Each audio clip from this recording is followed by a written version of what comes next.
Hi, good evening, viewers, and a very warm welcome to each and every one of you on behalf of Kanan International. Today, we have got a very special guest with us, Mr. Ashwin Patel, who heads the Study in Australia division at Kanan International Private Limited.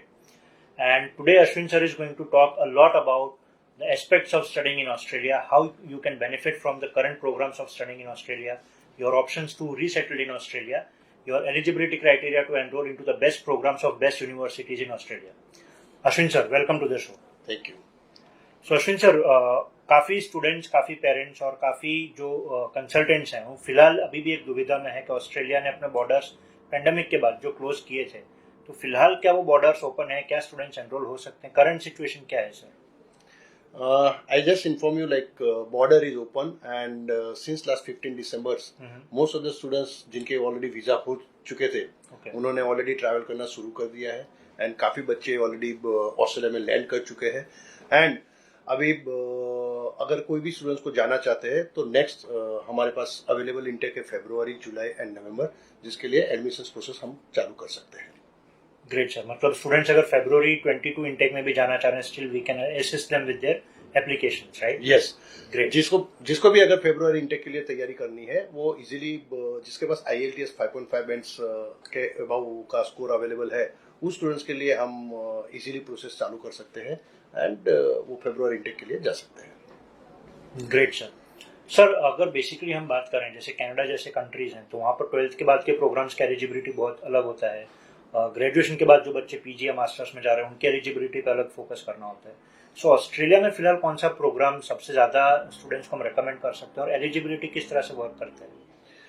Australia में अगर किसी students को जाना है तो सबसे पहले अगर 12th पास बच्चे हैं, वो चाहे 18 में पास किया, 19 में किया है, 20 में किया है, 21 में किया है या कोई भी ईयर में पास आउट किया है, 12th स्टैंडर्ड्स के बाद कोई भी बच्चा है वो डिप्लोमा कोर्सेज ले सकता है। अगर वो चाहे तो diploma followed by degree options ले सकता है, वो बहुत ही अच्छा ऑप्शन होता है। काफी यूनिवर्सिटीज है जैसे डेकिन यूनिवर्सिटी, तो डेकिन यूनिवर्सिटी में एक डेकिन कॉलेज भी है जहाँ पे 2 साल पहले वो डिप्लोमा पढ़ेगा, वो 2 साल की डिप्लोमा की पूरी उसको क्रेडिट मिलेगी और आगे बैचलर खत्म करेगा। तो डिप्लोमा फॉलोड बाय डिग्री भी हो सकता है और डायरेक्ट डिप्लोमा में जाना है तो डिप्लोमा कर सकता है। और आज के दिन में अगर ऑस्ट्रेलिया में देखने जाए तो साइंस, इंजीनियरिंग, टेक्नोलॉजी, मैनेजमेंट काफी डिमांड्स में है, जिसकी वजह से स्टूडेंट्स की प्रोफाइल और स्टूडेंट्स की रिक्वायरमेंट के मुताबिक हम आपको कोर्सेज और ऑप्शन सब सजेस्ट कर सकते हैं। Great sir. तो सर, इसमें अगर जब कॉम्पिटिटिव एग्जाम्स की हम बात करते हैं, एंट्रेंस एग्जाम्स की, तो बच्चों को IELTS, PT कौन सा एग्जाम ज़्यादा प्रेफर करते हैं ऑस्ट्रेलिया के लिए, और GRE, GMAT जैसे एग्जाम्स की भी रिक्वायरमेंट होती है? ऑस्ट्रेलिया में GRE, GMAT या कुछ चाहिए नहीं होता है। ऑस्ट्रेलिया में मेनली जो चाहिए होता है वो इंग्लिश टेस्ट चाहिए होता है। काफी स्टूडेंट्स हैं जो IELTS देंगे, काफी स्टूडेंट्स हैं जो PT देंगे, काफी स्टूडेंट्स हैं जो TOEFL देंगे। ये तीनों के तीनों टेस्ट अवेलेबल एक्सेप्टेबल है। IELTS में डिप्लोमा कोर्सेज के लिए मिनिमम 5.5 बैंड IELTS चाहिए। अगर 1 या 2 मॉड्यूल में 5 है और ओवरऑल 5.5 है तो भी डिप्लोमा कोर्स में एडमिशन हो सकता है। काफी बैचलर कोर्सेज है जहाँ पे IELTS की रिक्वायरमेंट 6.5 बैंड्स है और नॉट लेस देन 6 बैंड्स होती है। काफी बैचलर कोर्सेस है जहाँ पे 6 बैंड्स की IELTS की रिक्वायरमेंट्स है और 5.5 है तो भी हो सकता है। बट ऑस्ट्रेलिया में सबसे बड़ा एक अच्छा पॉइंट ये है कि अगर किसी के 5.5 बैंड्स है और अगर उसको बैचलर कोर्स में जाना है जिसकी रिक्वायरमेंट 6 बैंड्स है तो वो स्टूडेंट्स विथ एलिकोस उसका एडमिशन हो सकता है। उस केस में क्या होगा, अगर 5.5 बैंड्स है आपके और 6 बैंड्स की रिक्वायरमेंट है, मतलब आपको 6 से 10 वीक का एलिकोस आएगा, वो आप पहले पढ़ेंगे। एलिकोस खत्म होने के बाद आपका बैचलर कोर्स का स्टार्ट होगा, तो दोनों का कोर्स का आपको कंफर्मेशन ऑफ एनरोलमेंट होगा और उसके बेस पे आपको पूरा लेंथ के लिए वीजा मिलेगा। Great sir. सो इस तरह से कुछ होता है कि बच्चा अगर एलिकोस के लिए ऑप्ट करता है तो वीजा के चांसेस घट जाते हैं, ऐसा कुछ होता है? देखिए, आप जब भी वीजा अप्लाई करते हैं तो आप चाहे एलिकोस के साथ करिए, आप फाउंडेशन कोर्स के साथ कर रहे हैं या प्री मास्टर्स के साथ कर रहे हैं, उससे कोई फर्क नहीं पड़ेगा क्योंकि वो कोर्स जो है वो कोर्स की रिक्वायरमेंट है। I will put it in a different way कि ये तो बहुत ही अच्छा पॉजिटिव आपको पॉइंट्स आएगा कि आपको जो कोर्स की रिक्वायरमेंट है वो आपकी मैच नहीं हो रही थी, इसके लिए आप ये कोर्स पढ़ाई कर रहे हो और वो पढ़ाई करोगे उससे आपको पूरा सपोर्ट मिलेगा, वो भी उसी इंस्टीट्यूट में पढ़ रहे हो जहाँ पे आपका एनरोलमेंट हो रहा है। सर, अगर कोई स्टूडेंट्स ऐसे हैं कि जो मास्टर्स करना चाहते हैं तो काफ़ी दूसरे कंट्रीज में इशू होता है कि अगर मुझे मास्टर्स पढ़ना है टॉप यूनिवर्सिटी में तो 12+4 डिग्री फॉर्मेट चाहिए होता है इंडिया से। सो ऐसे अगर इंजीनियरिंग के मास्टर्स प्रोग्राम की हम ऑस्ट्रेलिया में बात करें तो रिक्वायरमेंट क्या है? 12+3 के स्टूडेंट्स एलिजिबल होते हैं? ऑस्ट्रेलिया में जो एजुकेशन है, most of the bachelors courses जो वो 3 इयर्स के हैं, हमारा इंडिया की तरह ही है कि हमारे यहाँ 3 इयर्स के बैचलर्स है, वहाँ पे मोस्ट ऑफ द बैचलर्स है वो 3 इयर्स है।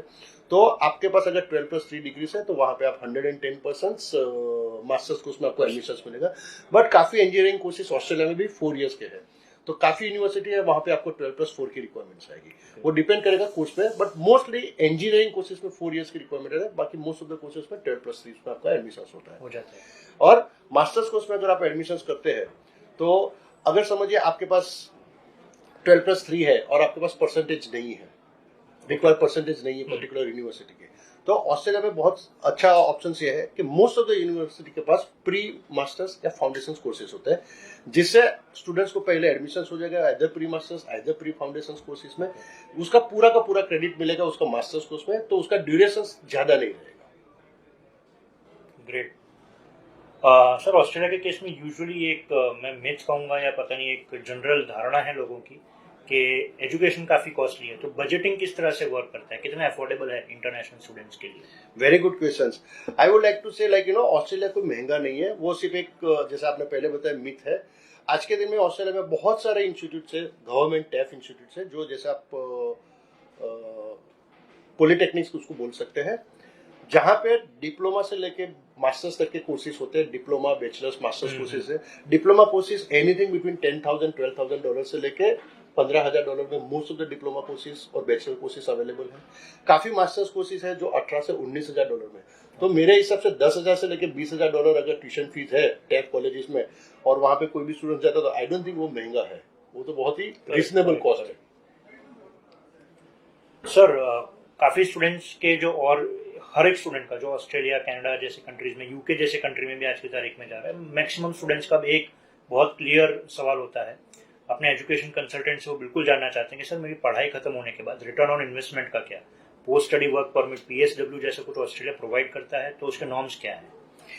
Australia was the only country जिन्होंने स्टूडेंट वीजा के बाद परमानेंट रेसिडेंसी देना शुरू किया था। आई थिंक सभी लोगों को मालूम है Australia was the country who started giving a student visa and उसके बाद परमानेंट रेसिडेंसी। उसी का मॉडल बाकी और कंट्री ने फॉलो किया and Australia was the Pioneer in this industries, right. और परमानेंट रेसिडेंसी मिलता है on an average almost 2 lakh से ज्यादा लोगों को परमानेंट रेसिडेंसी हर साल ऑस्ट्रेलिया देता है पिछले कई साल से, उसका पूरा डेटा अवेलेबल है मार्केट में। और सबसे बड़ा इंपॉर्टेंट है कि अगर आपने 2 साल की पढ़ाई की है, वो चाहे आपने डिप्लोमा किया है या मास्टर्स किया है, उसके बेस पे आपको अप टू 4 इयर्स तक का पोस्ट स्टडी वर्क वीजा मिलता है। जैसे ऑस्ट्रेलिया में थोड़ा बाइफरगेट किया हुआ है कि जैसे आप मेजर सिटीज है, मेलबोर्न है, सिडनी है या ब्रिस्बेन है, वहां पे अगर आप जाते हैं तो 2 साल की पढ़ाई के सामने आपको 2 साल की पोस्ट स्टडी वर्क वीजा मिलता है।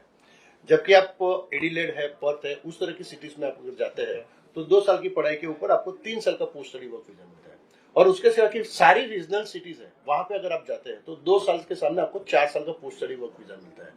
तो 2 साल की पढ़ाई के सामने आपको 4 साल तक का पोस्ट स्टडी वर्क मिलता है। अश्विन सर, कुछ एक स्टूडेंट्स ऐसे भी हैं जो प्रोबेबली अब ऑस्ट्रेलिया में पोस्ट ग्रेजुएट लेवल की स्टडी, मास्टर्स लेवल की स्टडी करने जा रहे हैं, तो इसमें से कुछ एक कैंडिडेट्स ऐसे भी हैं जिनका वर्क एक्सपीरियंस है या मैरिड हो चुके हैं। सो ऐसे जो कैंडिडेट्स हैं वो ये जरूर जानना चाहते हैं कि वो अपने स्पाउस को कब ऑस्ट्रेलिया बुला सकते हैं, उसका नाम क्या है? बहुत ही अच्छा सवाल है। मैं तो ये बताना चाहूंगा कि जो भी आदमी मैरिड है और अगर वो कहीं फॉरेन एब्रोड जाने का सोचता है तो उसको सबसे पहले ऑस्ट्रेलिया सोचना चाहिए, क्योंकि ऑस्ट्रेलिया में आप दोनों का वीजा एक ही दिन एक ही साथ पहले दिन आएगा और पहले दिन आप एक साथ में जाएंगे, प्लस आपके स्पाउस को अनलिमिटेड वर्क राइट्स मिलता है। Great, right. आपके स्पाउस को अनलिमिटेड वर्क राइट्स मिलेगा। अनलिमिटेड मींस 40 आवर्स वीकली बोलते हैं उसको, फुल टाइम्स जो वर्क राइट्स बोलते हैं, तो अनलिमिटेड वर्क राइट्स मिलेगा उसको। सर, ये वीजा जो प्रोसेसिंग है, हर एक कंट्री का एक टिपिकल टर्न अराउंड टाइम होता है। मतलब अगर मैं कनाडा के लिए कर रहा हूँ तो एक टिपिकल टाइम है, यूएस का एक टाइम है। सो ऑस्ट्रेलिया के वीजा प्रोसेस में क्या वीजा इंटरव्यू आता है? काफी स्टूडेंट्स को उसका डर होता है, और ओवरऑल प्रोसेसिंग में कितना वक्त एक बच्चे को इन्वेस्ट करना चाहिए? इंटरव्यू तो नॉर्मली वीजा के टाइम पे नहीं होता है, मगर सबसे बड़ा इंपॉर्टेंट है ऑस्ट्रेलिया में GTE। जब आप एप्लीकेशन करते हो तो आपको एक ऑफर लेटर आएगा। जैसे आपका ऑफर लेटर आता है उसके अंदर काफी कंडीशंस होगी, तो वो कंडीशंस आपको मेट करनी पड़ेगी। That would be a financial conditions जो होती है वो सारी आप मेट करेंगे। उस टाइम पे इंटरव्यूज जो है वो यूनिवर्सिटीज लेगी मोस्टली, उसके बाद कोई इंटरव्यू नहीं होगा।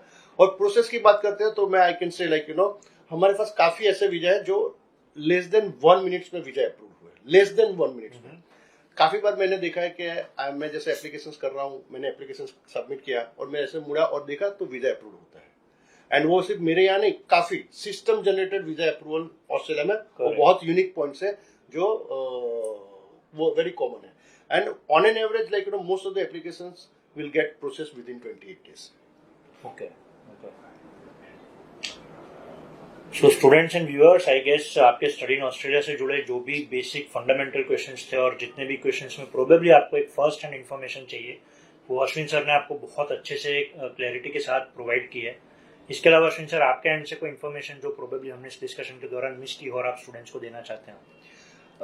Students, I will say like Australia एक ऐसी कंट्री है जहाँ पे आप सब कम से कम कीमत पे, कम से कम खर्च किए, कम से कम बजट में आप ऑस्ट्रेलिया जा सकते हो। I will give you one example. से एग्जांपल, अगर आप ऑस्ट्रेलिया के लिए प्लान करते हो और आपने रिसेंटली 12th पास आउट किया है, तो आप डिप्लोमा कोर्स अगर लेते हैं जिसकी फीस, ट्यूशन फीस समझे $12,000 है, तो आपको सिर्फ एक सेमेस्टर की ट्यूशन फीस पे करनी है, दैट इज $6,000।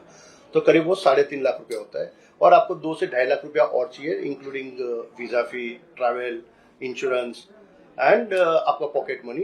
तो करीब 7 लाख रुपए के बजट में आप ऑस्ट्रेलिया पहुंच जाएंगे और आप पूरा आपका पढ़ाई शुरू कर सकते हैं और आगे आपका कैरियर बना सकते हैं। तो जैसे बाकी कंट्रीज में होता है कि आपको 1 साल की ट्यूशन फीस पे करनी है, 1 साल का लिविंग कॉस्ट ट्रांसफर करना है, तो आपका करीब 15 से 20 लाख रुपए का इन्वेस्टमेंट हो जाता है। जबकि ऑस्ट्रेलिया में आपको 6-7 लाख रुपए में, डिपेंडिंग अपॉन द कोर्स आप जो सिलेक्ट करते हैं, आपका बजट में आप ट्रैवल कर पाएंगे। तो आई विल सजेस्ट कि एक बार हमारी ऑफिस पे आइए, हमसे मिलिए और आपके जो भी डाउट्स है वो 1-to-1 बैठ के हमारे सामने क्लियर कीजिए और आपका हम आगे प्रोसेस करके देंगे। Thank you. Wonderful, Ashwin sir. So students, once again on behalf of Kanan International Private Limited, I would like to extend the warmest possible thanks to all of you. And इस session के दौरान हमने अपनी तरफ से पूरे प्रयास किए कि स्टडी इन ऑस्ट्रेलिया से जुड़े जितने भी आपके सवाल हैं उनका अश्विन सर के एक्सपर्ट गाइडेंस के अंदर आपको एक अच्छा सा जवाब मिल सके। और जिस तरह से अश्विन सर ने बताया, आप हमारी वेबसाइट kanan.co विजिट कर सकते हैं, जिसमें स्टडी इन ऑस्ट्रेलिया से जुड़े हुए आपके और एस्पेक्ट्स का भी आंसर मिलेगा। And yes, you can get in touch with Ashwin sir and his team at any point of time. We sit here at Vadodara head office, जो कि रेसकोर्स सर्कल पे लोकेटेड है। And in the next upcoming sessions हम और उम्मीद करते हैं कि ऑस्ट्रेलिया से जुड़े हुए स्पेसिफिक प्रोग्राम वाइज और यूनिवर्सिटी वाइज भी इंफॉर्मेशन हम आपके साथ शेयर करेंगे। Thank you so much once again and thank you so much Ashwin sir. Thank you very much. Thank you. Thank you. Thank you so much.